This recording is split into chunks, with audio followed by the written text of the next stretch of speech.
안녕하세요. 저는 경기도 성남에 사는 40대 초반의 여자입니다. 남편과 저는 사회복지사 선후배로 만났어요. 사회복지사가 된 저는 혼자 사는 노인분들의 집에 찾아가 요리도 해드리고 말동무도 해드리고 각종 공과금 등을 처리해드리는 일을 맡았는데 제가 초임일 때 남편과 함께 가게 된 거죠. 사회복지사 일은 제가 생각했던 것처럼 아름답지만은 않았어요. 선한 마음으로 도움을 드리려고 한 저희에게 욕을 하는 분들도 계셨고 물을 뿌리면서 썩 꺼지라고 하는 분들도 계셨거든요. 그럴 때마다 저는 이 직업을 택한 것에 대해 후회를 하곤 했답니다. 그때 절 위로해 준 게 선배였던 남편이었고요. 저희는 그런 일이 있을 때면 퇴근 후에 함께 술잔을 기울였고 저는 어른스러운 남편에게 흠뻑 빠져들고 말았네요. 어릴 적부터 존경할 수 있는 남자가 이상형이었거든요. 사실 이런 말 하기 좀 부끄럽지만 제가 인기가 좀 있었어요. 대학 시절부터 학교 탑이라고 유명하기도 했고 사회복지사로 취직했을 때도 선배나 동기들의 고백을 부지기수로 받았고요. 심지어 민원인들에게도 고백을 받곤 했답니다. 하지만 전 모든 이들의 대시를 거절하고 남편을 택했어요. 멋진 남자들은 많았지만 저에게 진정성을 보여주는 남자는 없었거든요. 남편은 TV에 나오는 사랑꾼들의 뺨을 후려칠 정도로 엄청나게 저를 사랑해 주더군요. 저를 데려다 주는 건 물론이고 여자들의 마음을 저격할 만한 꽃다발과 선물을 건네고 읽기만 해도 가슴이 찡해지는 장문의 손편지를 자주 써주었거든요. 이런 남자를 두고 다른 사람을 선택할 수가 있을까요? 제가 아니라 어떤 여자라도 그렇게 생각했을 거예요. 그렇게 3년의 연애를 한 저희는 결혼을 하게 되었습니다. 결혼 후 저희는 둘 다 사회복지사 일을 그만두게 되었고요.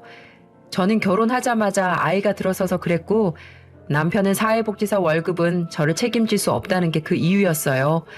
평생의 꿈인 사회복지사 일을 그만둬도 되냐고 물으니까 남편은 이렇게 말하더군요. 내 꿈이 사회복지사인 건 맞아. 그만두는 지금도 솔직히 잘하는 게 맞나 싶기도 하고 하지만 당신이랑 이 뱃속의 아이를 위해서 살고 싶어. 나한텐 이제 우리 가족이 더 소중하니까. 남편은 그렇게 사회복지라는 꿈을 버리고 저희 가족을 위해서 살고 싶다고 했어요. 그런 말을 들으니까 내가 참 결혼 잘했다는 생각이 들더라고요. 하지만 문제는 시어머니였어요. 남편과 마찬가지로 사회복지사셨던 어머니는 며느리 하나 잘못 들이는 바람에 내 아들의 창창한 앞길이 막혔다. 라면서 제게 은근히 눈치를 주시는 거예요. 솔직히 좀 억울했어요. 사회복지사를 그만둔 건 오롯이 남편의 의사였거든요. 그렇다고 한국 사회에서 시어머니한테 따박따박 대들 수도 없잖아요. 저는 그냥 내가 죄인이다라고 생각하면서 묵묵히 참아 넘겼답니다. 그렇게 사회복지사를 그만둔 남편은 배달 대행 업체를 차렸어요. 지금은 뭐 흔한 업종이지만 당시에는 배달 대행 업체를 차리는 사람이 그다지 많지 않았어요. 대부분의 가게에서 개인적으로 배달 기사들을 고용했으니까요. 그런데 남편의 배달 대행 업체가 대박이 나더군요. 기존에 없던 업종이라 그런지 경쟁자가 없던 덕분이었죠. 사회복지사를 하던 남편의 월급은 야근을 해도 250이 안 됐습니다.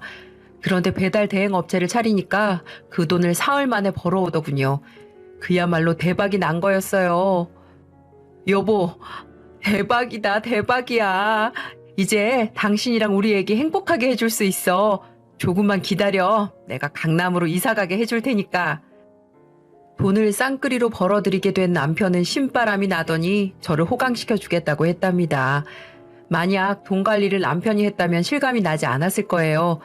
하지만 남편은 결혼한 순간부터 모든 경제권을 제게 넘겼기에 저는 거액이 통장에 입금되는 걸 보면서 남편의 기쁨을 함께 누릴 수 있었죠. 그렇게 되니 시어머니 또한 기뻐하시면서 제가 복덩이라고 하더군요. 솔직히 조금 무서웠어요. 사회복지사를 그만둘 때만 해도 천하의 원수처럼 절 바라보시더니 돈을 한 달에 몇 천씩 버니까 저를 복덩이라고 하셨으니까요. 마음 같아선 쏘아붙이고 싶었지만 저는 예 하면서 그냥 넘겼습니다. 대화할 가치도 없었으니까요. 이후로 남편의 사업은 점점 더 커졌습니다. 1인 가구가 늘어남에 따라 배달업계가 유례없는 호황을 맞이했고 그 물살에 남편의 사업도 어마어마하게 커졌거든요. 그 덕분에 남편은 서울에 배달 대행 업체를 2군데나 더 냈고 저희는 강북 쪽으로 이사를 가게 되었답니다. 남편이 농담처럼 말했던 강남이 정말 코앞으로 다가온 상황이었지요. 물론 가장 좋은 건 남편의 변하지 않는 마음이었어요. 남자들은 지갑에 돈이 생기면 한눈 판다는데 남편은 한 달에 수천만 원을 우습게 벌면서도 저만 바라보았죠. 당시 애가 둘이나 되는 상황이라 살도 많이 찌고 몸매도 망가졌었지만 남편은 아가씨 때 이상으로 저를 좋아해 주더라고요. 정말 행복했습니다. 몇 번을 다시 살아도 이런 삶을 누리지 못할 거라고 생각했거든요. 친구들 역시 그런 저를 부러워했고요. 난 수연이 팔자가 제일 부러워. 대학 때는 인기 폭발이었지. 결혼하고는 애처가 남편 만났지. 이런 팔자가 어딨니? 아휴, 애처가인 것도 좋지만 돈도 엄청 잘 벌잖아. 오죽하면 서울에 있는 돈은 수연이 남편이 다 번다는 말이 돌겠니? 아, 부러워 죽겠다 기집애. 우리 남편은 얼마 되지도 않는 월급 갖다 주면서 엄청 유세 부리는데 나는 왜 이렇게 사는지 참. 친구들과 오랜만에 만날 때 늘 나오는 주제는 활짝 핀 저의 팔자였죠. 친구들은 자기 남편들보다 애정 표현도 많이 해주고 돈도 몇 배는 더 버는 제 남편을 엄청나게 부러워했답니다. 저 역시도 이런 남편을 만난 게 정말 천운이란 생각이 들었어요. 이런 생각을 할 때면 남편에게 더 잘해야겠다는 다짐을 하곤 했답니다. 그러던 어느 날이었어요. 그날은 남편이 바쁘다며 야근을 한다고 하더라고요. 거의 한 달째 매일 야근을 하는 남편을 생각하니 마음이 아려오더군요. 그래서 저는 남편이 좋아하는 음식들을 만들어서 도시락을 쌌죠. 부러움을 살 수 있도록 동료들 것까지 함께 쌌고요. 그렇게 도시락통을 양손에 들고 남편의 사무실로 찾아갔습니다. 남편을 놀래켜주기 위해 따로 연락을 하진 않았어요. 그런데 사무실에 남편은 없고 직원들만 있더군요. 사모님 오셨어요? 아, 네. 도시락 좀 챙겨드리려고요. 그나저나 저희 남편은 어디 갔어요? 저는 남편이 비즈니스 미팅을 하러 갔나 싶어서 직원에게 물어봤죠. 그런데 직원이 머리를 극적거리며 무슨 소리 하냐는 듯이 대답하더군요. 네? 사장님 일찍 퇴근하셨는데요. 퇴근이요? 오늘 야근한다고 하던데? 사장님이 그러셨어요? 이상하다. 사장님 요새 맨날 일찍 퇴근하셨는데? 직원의 말을 듣자마자 머릿속이 하얘지고 가슴이 쿵쿵거리며 뛰더군요. 남편은 제게 거의 한 달째 매일 야근을 한다고 했었거든요. 그런데 요새 맨날 일찍 퇴근했다니 남편이 제게 거짓말을 했다는 사실에 손이 벌벌 떨리더군요. 저는 직원에게 제가 왔다는 걸 절대 알리지 말아달라고 당부하면서 50만 원을 건넸어요. 적지 않은 돈이니까 비밀을 지켜줄 거라고 생각했죠. 그렇게 집에서 기다리는데 자정이 다 돼서야 남편이 들어오더군요. 고생했어 여보. 많이 피곤했지? 저는 아무것도 모른 척 연기를 하며 남편을 떠봤어요. 그러니까 남편은 아우 요즘 일이 많아서 그런가 맨날 야근이네. 피곤하다. 미안해 여보 맨날 늦게 와서 라며 아무렇지도 않게 거짓말을 치더군요. 속이 부글부글 끓었지만 저는 어떻게든 평온함을 유지하며 남편의 야식을 챙겨주었답니다. 그리고 며칠 후 남편의 평균 퇴근 시간에 맞춰서 사무실 앞으로 갔습니다. 조금 있으니까 남편이 사무실에서 나와 차를 타고 어디론가 향하더군요. 저는 택시를 잡고 남편을 미행했어요. 남편이 도착한 곳은 집과 반대편인 커피숍이더라고요. 그때까지만 해도 저는 남편이 직원들도 모르는 미팅을 하는 거라 믿으려고 했어요. 하지만 커피숍 안으로 들어간 남편의 행동을 본 후 심장이 덜컥 내려앉더군요. 제가 처음 보는 여자와 손을 잡고 팔짱을 끼고 볼을 부벼대면서 온갖 애정 표현을 다 했으니까요. 정말 그 모습을 보는데 피가 거꾸로 솟더군요. 그때의 감정을 전달하는 지금도 손이 떨릴 정도랍니다. 화가 난 저는 택시에서 내려 카페 안으로 들어갔어요. 저를 발견한 남편은 여보! 라며 엄청나게 당황을 하더군요. 그럴만도 하죠. 야근한다고 문자를 보내놨는데 커피숍 안으로 아내가 들이닥치니 놀라지 않을 사람이 어딨겠어요. 우라통이 터진 저는 남편 앞에 있는 커피를 들어 촥 뿌려버렸어요. 남편 옆에 있던 상간녀가 야! 하며 소리를 지르더군요. 새하얀 블라우스는 커피색으로 물들어 버렸고요. 여보, 진정해. 당신이 생각하는 그런 관계 아니니까 일단 진정하라고. 남편은 평소 얌전하던 제가 난리를 피우는 걸 보더니 일단 진정시키려고 했어요. 하지만 남편의 외도 장면을 보고 진정을 한 애가 어디 있겠어요? 저는 뻔뻔스럽게 거짓말을 하는 남편을 바라보며 더욱 날뛰었답니다. 뭐? 내가 생각하는 게 아니야? 그럼 뭔데? 팔짱 끼고 볼 부비고 아주 할 거 다 하는 것들이 내가 생각하는 관계가 아니면 대체 뭔데? 저는 그렇게 말하며 상간녀의 앞에 있던 커피마저 들어서 남편에게 던져버렸어요. 이 난리통을 본 커피숍 직원이 달려와서 저를 말리더군요. 하지만 건장한 남직원도 화가 난 저를 말릴 순 없었습니다. 저는 블라우스에 묻은 커피를 닦는 상간녀의 머리채를 붙잡고 마구 흔들었어요. 두피가 다 뽑힐 정도로 흔들었죠. 뭐 솔직히 말하자면 정말 머리카락을 다 뽑아놓고 싶은 심정이었어요. 그런데 그 장면을 보고 남편이 하는 말이 더 가관이더군요. 너 당장 그 손 못 놔? 어디 못 배운 여자처럼 머리채를 잡고 난리야. 놔! 당장 놓으라고! 남편은 제게 용서를 비는 게 아니라 저를 욕하기 시작했어요. 그 말을 듣는데 정신이 멍하더군요. 차라리 무릎이라도 꿇고 용서를 빌었다면 제가 이러진 않았을 거예요. 그런데 애처가 남편이 상간녀를 감싸기 위해 저를 이렇게 탓하다니 정말 비참해서 죽고 싶은 심정이더군요. 일단 커피숍 직원이 신고해 출동한 경찰에 의해 그 자리는 정리가 되었답니다. 물론 남편과 저의 언쟁은 끝나지 않았고요. 집으로 돌아온 저와 남편은 서로를 죽일 듯이 말다툼을 했어요. 아이들이 엉엉 울면서 제발 싸우지 말라고 했지만 워낙 큰 사건이라 그런지 저는 아이들을 돌볼 겨를이 없었답니다. 남편과 대화를 하다가 알게 된 바로는 상간녀의 정체는 남편과 거래하는 프랜차이즈 피자집의 사장이더군요. 배달기사를 파견하고 어쩌고 하다가 정분이 난 거죠. 사실 그런 건 중요하지 않았어요. 불륜의 상대가 병원 의사든 옆집 할머니든 뭐가 중요하겠어요. 바람을 피웠다는 사실 자체가 중요하죠. 하지만 남편은 그 사실에 죄책감을 전혀 느끼지 못하는 모양이었어요. 어떻게 가정이 있는 사람이 바람을 피울 수 있냐고 물으니까 대답은 안 하고 저를 협박이나 하더라고요. 당신이 깡패야? 그냥 말로 하면 될걸 뭐하러 커피를 뿌리고 그래?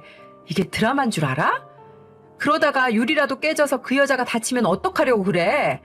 그리고 당신 공공장소에서 그렇게 한 것만으로도 명예훼손으로 고소당할 수 있어. 알기는 알아? 남편은 바람을 피운 주제에 저처럼 무식한 여자랑은 살 수 없다며 이혼하자고 하더군요. 정말 어이가 없었어요.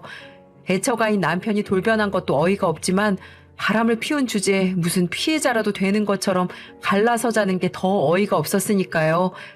그래서 저는 버텼습니다. 이혼? 내가 이혼을 왜 해? 내가 이혼해주면 그 여자랑 살림 차리고 아주 본격적으로 놀아보려고? 나 절대 이혼 못해. 그 꼬라지 보기 싫어서라도 이혼 안 해. 저는 절대 이혼해줄 수 없다며 잘못도 없는 제가 왜 이혼을 하냐며 완강하게 버텼답니다. 그날을 그렇게 밤새 다투며 보낸 후 금술 좋던 저희는 완전히 남남처럼 지내게 되었고요. 설상가상 남편으로부터 소식을 들은 듯한 시어머니께 전화도 오더군요. 얘기 다 들었다. 네가 대체 어떻게 처신을 했길래 남편이 바람까지 피우겠니? 길게 얘기할 거 없고 이 일에는 네 책임도 있으니까 적당히 받을 거 받고 이혼해줘라. 시어머니는 남편이 바람을 피운 데에는 제 책임도 있다며 이혼하라고 하시는 거예요. 지금 당장 이혼하면 재산 분할도 적당히는 해주겠다며 선심 쓰듯 말씀하시고요. 정말 어이가 없더군요. 남편을 타박해도 모자랄 판에 제 책임을 운운하시다뇨. 어떻게 같은 여자면서 이럴 수가 있는지 저는 그런 서운함을 담아 시어머니께 몇 마디 드렸답니다. 물론 대화는 통하지 않았지만요. 그러던 어느 날이었어요. 식재료가 떨어져 마트에 갔는데 갑자기 어떤 남자가 와서는 저기 마음에 들어서 그러는데 번호 좀 주실 수 있을까요? 라고 묻는 거예요. 하지만 남편에다가 애도 둘 있는 제가 번호를 줄 수는 없었어요. 그래서 저는 죄송하지만 유부녀라며 거절했어요.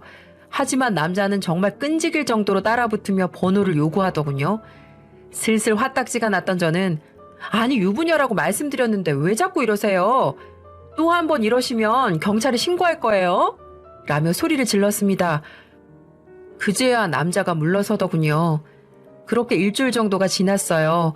그런데 갑자기 모르는 번호로 문자가 오는 겁니다. 안녕하세요. 저번에 길에서 번호 여쭤봤던 남자입니다. 제가 너무 관심 있어서 그러는데 밥 한 번만 먹을 수 없을까요? 그렇게만 해주시면 깨끗하게 포기할게요.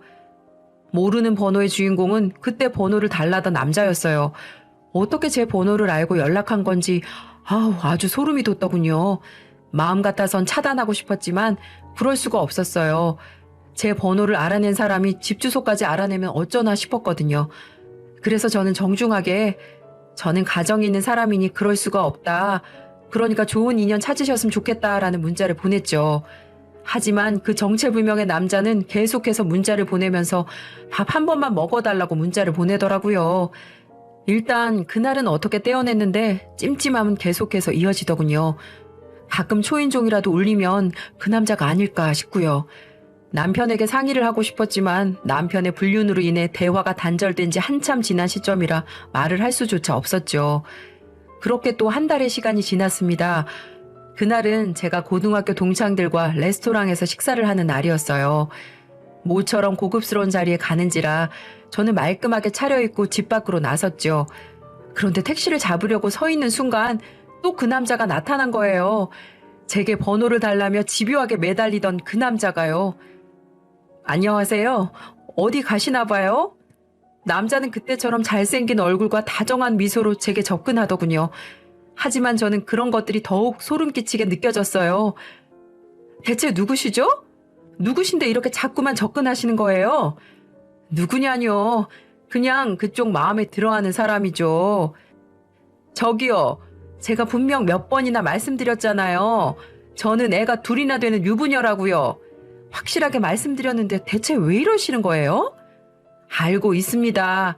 근데 유부녀는 남자 못 만나요? 어차피 주부로 사시는 것 같은데 남편 회사 간 시간에 잠깐 만나면 되잖아요. 그게 뭐 그렇게 어려운 일입니까? 남들 다 그렇게 살아요. 요즘 시대에 배우자만 보고 사는 게 말이나 된다고 생각하세요? 정말 어이가 없네. 저기요. 남들이 그렇게 산다고 저라고 그렇게 사는 법 없거든요? 그리고 저는 결혼한 사람이 한눈 파는 거 아주 혐오하는 사람이에요. 그러니까 제발 가주세요. 저는 어이없는 논리를 펼치는 남자에게 제발 물러나 주기를 바랬습니다. 제 자식들에게 부끄러운 엄마가 되기 싫어서 저는 단칼에 거절했습니다. 그렇게 한참의 실랑이 끝에 남자가 물러났어요. 얼마나 질긴지 정말 찐득이가 따로 없더군요. 기분을 망친 저는 좋아하는 친구들과 만났을 때도 제대로 놀지도 못했어요. 왜 자꾸만 나에게 이런 일이 생기나 속상했거든요. 그렇게 밥을 먹는 둥 마는 둥 하고 집에 들어갔어요. 남편은 그때 그 피자집 여자를 만나고 온 건지 새벽이 다 되어 만취한 채 들어오더군요. 거실에 옷을 훌훌 벗어버리고 소파에 누워 금세 잠이 들어버리더군요. 드르렁 드르렁 코 고는 소리 들으며 저는 남편이 벗어놓은 허물을 치웠답니다. 왼수 같은 인간이었지만 그렇다고 집을 더럽힐 수는 없었으니까요. 그런데 문득 남편의 핸드폰이 눈에 들어오더군요. 저는 남편이 상간녀 혹은 시어머니와 무슨 대화를 하고 있을지 궁금해졌습니다. 그래서 남편이 만취에 골아떨어진 틈을 타서 핸드폰을 가지고 화장실로 갔죠. 그리고 카톡 대화창을 뒤졌답니다. 그런데 시어머니와의 대화 내용을 읽던 저는 생각지도 못한 내용을 읽게 됐어요. 그 남자 제대로 교육시킨 거 맞냐? 왜 그렇게 성과가 없는 건데? 엄마가 시키는 대로 잘생긴 놈으로 골라서 섭외했어. 군대 안 넘어가는 걸 어떡해. 그냥 이대로 포기해야 할 것 같기도 해. 아니야. 지금은 공들이는 시기라고 생각하고 계속 들이대라고 해. 마음 떠난 남편 붙들고 사는 여자가 심지가 그렇게 굳지도 않을 테니까 금세 넘어갈 게다. 알았어, 엄마. 이 짓 또 언제까지 해야 할지 모르겠다. 그래도 이혼하고 싶으면 꾹 참고 해. 마음 약해지지 말고. 바람 피운 증거만 찾으면 둘 다 유책 배우자로 판결돼서 재산 분할도 해줄 필요도 없고 양육권 싸움에서도 유리할 테니까. 대화 내용을 읽은 저는 정신이 무너져 버릴 것 같은 심정이었어요. 얼마 전부터 제게 들이대던 정체불명의 남자는 저를 불륜녀로 만들기 위한 남편과 시어머니의 작품이었던 거죠. 그제서야 왜 그렇게 남자가 싫다는데도 들이대는지 깨닫게 되더군요. 저를 맞바람 피우게 만들어서 이혼하고 그 과정에서 재산 분할과 양육권 싸움을 유리하게 가져가기 위했던 거죠. 손이 벌벌 떨렸습니다. 남편과 시어머니가 이렇게 무서운 사람이었는지 처음으로 깨닫게 되었거든요. 마음 같아선 당장 이혼이라도 해주고 도망치고 싶었어요. 하지만 저는 이대로 당할 수가 없었어요. 먼저 바람을 피운 주제에 저를 쓰레기로 만들려는 이 두 사람에게 복수를 해야 했거든요. 다음 날 저는 강북에서 가장 유명한 이혼 변호사를 만나 남편의 대화 내용을 캡처한 파일과 제 핸드폰으로 연락 온 남자의 문자 내용을 전달했어요. 변호사는 파일들을 보며 정황을 파악하더니만 이야, 이거 정말 악질을 만났네요. 내가 지금까지 친구와 바람난 사람들, 심지어는 시동생 형, 이런 분들과 눈 맞아서 이혼 접수한 분들 여러 봤지만 재산 분할 해주기 싫어서 아내에게 남자라는 동물의 미끼를 던지다니 참 한때는 자기 아내였고 한때는 자기 며느리였는데 어떻게 이렇게 행동할 수가 있는지 원. 아유, 사모님 잘 이겨내셨어요. 시어머니, 남편, 상간녀, 그리고 사모님 꼬시려고 한 그 꽃제비까지 제가 싸그리 묶어서 돌돌 감아줄게요. 라며 본인의 변호사 면허를 걸고 소송에서 이겨주겠노라고 하더군요. 그렇게 그 이후 모든 일이 일사천리로 진행되었어요. 변호사는 법원에 가 모든 서류들을 접수하고 본인의 맡은 일을 다 했고 전 저만의 복수를 하기로 했습니다. 그래서 전 거금을 들여 왜 벼룩시장 같은 데 있잖아요. 그런 종류의 지역 광고에 광고를 냈습니다. 뭐라고 냈냐고요? 땡땡 배달업체 사장님, 땡땡 피자집 가맹점 사장이랑 불륜 저질러서 속 편하세요? 너 때문에 네 마누라 지금 죽게 생겼대요. 마누라한테 남자 보내서 똑같이 불륜 만들려고 했던 천하의 쓰레기 같은 땡땡 사장님, 인생 그렇게 살지 마세요. 마누라가 복수한대요. 이렇게 말이죠. 정말 광고 효과는 대단했습니다. 제가 그 광고 문구에 남편 회사 전화번호까지 떡하니 기재해서 그런지 순식간에 남편 회사에 항의 전화가 빗발쳤고 저런 쓰레기 같은 회사하고는 절대 거래하면 안 된다는 여론이 들끓기 시작했죠. 지역 맘카페에서도 움직이기 시작했고요. 오히려 신문 광고 효과도 대단했지만 맘카페의 파워가 이렇게 무시무시한지 몰랐네요. 맘카페에 가입된 사람들은 다들 결혼하신 분들이 대부분이잖아요. 그리고 자녀들도 있었기 때문에 제 사정을 듣고 동질감을 느꼈던 것 같습니다. 그래서 다들 제 일처럼 발벗고 나서주더군요. 그러더니 우리 지역에서 장사하시는 가맹점 사장님들에게 경고, 아니 거의 반 협박하면서 전화를 해대기 시작했죠. 만약에 가정 파탄 일으킨 저 회사랑 거래하면 그 가게는 가게가 망할 때까지 불매운동을 할 거라고요. 그러다 보니 지역 사장님은 맘카페 회원들에게 잘못 보이면 가게 운영이 불가능한 걸 너무나 잘 알기에 남편이 운영하는 배달업체와 거래를 점점 끊기 시작하더라고요. 그렇게 남편 회사가 점점 망해가고 있을 때쯤 씩씩거리며 시모가 찾아오더군요. 야, 너 지금 우리 아들 인생 조지려고 작정을 한 거니? 왜 동네 창피하게 신문 광고를 내고 지랄이야 지랄은. 그래서 뭐 어쩔 건데? 그래서 네가 얻을 수 있는 게 뭐냐고? 그리고 우리 아들이 네가 싫어서 다른 여자 만나고 싶대잖아. 네가 여자로서의 모습을 보여줘서 봐. 그래도 우리 아들이 바람 폈겠니?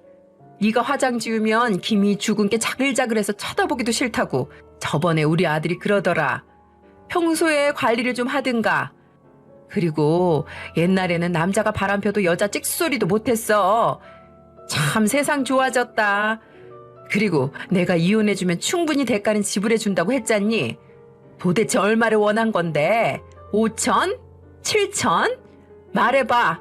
그 돈이라도 받고 싶으면 그냥 잠자코 있고 열받으면 땡전 한 푼 안 주고 내쫓을 테니까. 정말 어이가 없더군요. 더 이상 얘기를 해봤자 대화 자체가 되지 않은 구시대적인 사람이더라고요. 고작 7천이요? 아유, 나 웃겨 죽겠네. 그래, 한번 봅시다. 그리고 제가 돈만 바라고 이러는 줄 알아요? 두고 보세요. 어떤 꼴 당하실지. 이렇게 비아냥거리며 그 자리를 벗어났어요. 그렇게 석 달 정도 시간이 흘렀을까요? 드디어 이혼 소송 결과가 나왔어요. 어떻게 됐냐고요? 남편은 제게 재산 분할 위자료 포함해서 4억 7천을 배상하라는 판결이 떨어졌고 양육권, 친권도 물론 제가 다 가져왔고요. 남편과 바람을 핀 상간녀에게도 2,500만 원을 지급하라는 명령이 내려졌죠. 그리고 끝이 아니었어요. 제가 따로 경찰에 신고도 했었거든요. 남편과 시모가 모의해서 날 불륜 만들려고 사기를 치려고 한다고요. 그것도 검찰로 넘겨져 집행유예 2년에 벌금 1,000만 원을 두 모자가 받게 되었어요. 어떻게든 감옥에 들어가 그것들이 제게 했던 잘못에 대한 벌을 꼭 받게 해줬어야 했는데 아직까지 우리나라 법이 그 정도 가지고는 감옥에 들어갈 수 없다는 게 현실이더군요. 결국 남편은 제게 재산 분할과 위자료는 위자료대로 주고 운영하는 회사는 망했다고 했어요. 지역에서 그렇게 안 좋게 소문이 났는데 더 이상은 운영이 불가능하겠죠. 그리고 동네에서 얼굴을 못 들고 다니겠는지 저 멀리 다른 지방으로 이사 갔다고 하더군요. 그리고 그 상간녀에게도 위자료는 받았지만 성에 안 차서 프랜차이즈 회사에 연락해 만약에 이 가게랑 프랜차이즈 해지 안 하면 당신네들 회사 이름 대고 그동안의 모든 일들을 온 세상에 알리겠다고 하니까 결국은 꼬리 내리고 가맹점 해지를 했다고 했어요. 아마도 그렇게 해야 자신들은 잘못한 게 없지만 회사 이미지에 타격은 없게 될 테니까요. 그리고 거머리처럼 남편과 시어머니가 보냈던 그 젊은 남자도 사기에 가담했다는 이유로 마찬가지로 벌금을 맞았고요. 아유, 아직도 섬뜩하네요. 제가 혹시라도 미쳐가지고 그들의 노략에 빠져버렸다면 이렇게 일이 마무리되진 않았을 테니까요. 물론 그런 마음을 가져본 적은 단 한 번도 없지만 이 세상에 이런 유혹이 곳곳에 자리 잡고 있잖아요. 그래도 전 사랑하는 아이들만 보며 살려고 합니다. 그렇게 저의 모든 복수는 끝이 났어요. 물론 제가 원하는 거, 소망하는 것도 다 계획대로 이뤘고요. 어떻게 과거에 사회복지사였던 사람들이 그런 끔찍한 일을 저지를 수 있는지 아직도 이해가 안 되지만 이렇게 돈이 전부인 세상이 된 지금의 현실도 참 씁쓸하기만 합니다. 옛말에 유지경성이라는 사자성어가 있잖아요. 저처럼 무슨 일이든 뜻을 이루고 싶은 분들은 포기하지 마시고 도전해 보시길 추천드려요. 그러면 언젠가는 저처럼 길이 열린다는 걸 저도 이번에 깨달았으니까요. 전 요즘 아이들 키우며 행복하게 살고 있습니다. 더 이상은 지긋지긋한 남편과 시모라는 인간을 안 봐도 되니까 속이 다 후련하네요. 앞으로 제 아이들과 행복하고 감사하는 마음으로 살겠습니다. 여러분도 감사하는 하루 보내시고요. 제 긴 사연 들어주셔서 감사합니다.